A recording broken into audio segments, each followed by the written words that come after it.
for that.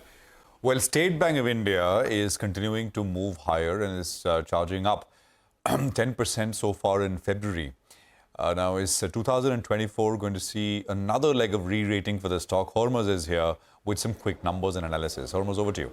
Well, it was 10% when we last spoke about it. The stock has moved even higher from there. It's now almost up 12 to 13% this month now. And this is the...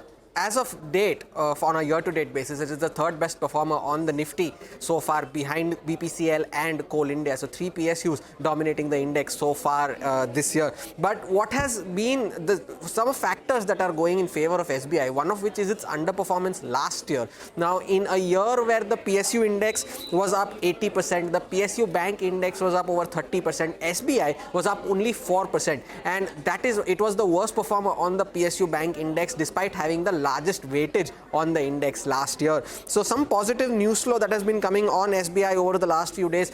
Yesterday there were some reports that it was going to sell some of its 26% stake in Yes Bank. They denied that. They called those reports factually incorrect. ICICI Lombard mentioned last night that it has increased its stake in SBI by, it's just 0.04%, but it is a hike nonetheless. So that is a positive.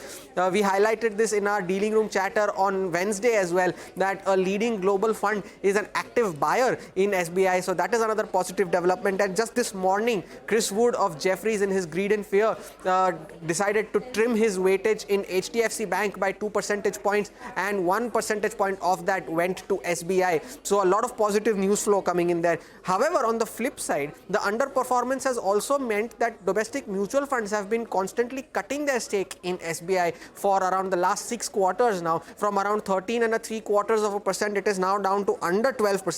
That is the stake that mutual funds currently own, is around 11.7%. in SBI. The management spoke to us. They said that Q4 will also see a one-time impact. The one-time impact impacted profitability this quarter as well. But they said that they are on track to see them meet their loan growth guidance in FY24, and they also do not see a major impact on NIMs from there on. So things falling into place. It does look like that it is falling into place for SBI. The stock is at a record high, and it's probably being an outlier among the PSU sell-off today. All right, Hormaz, thanks a lot.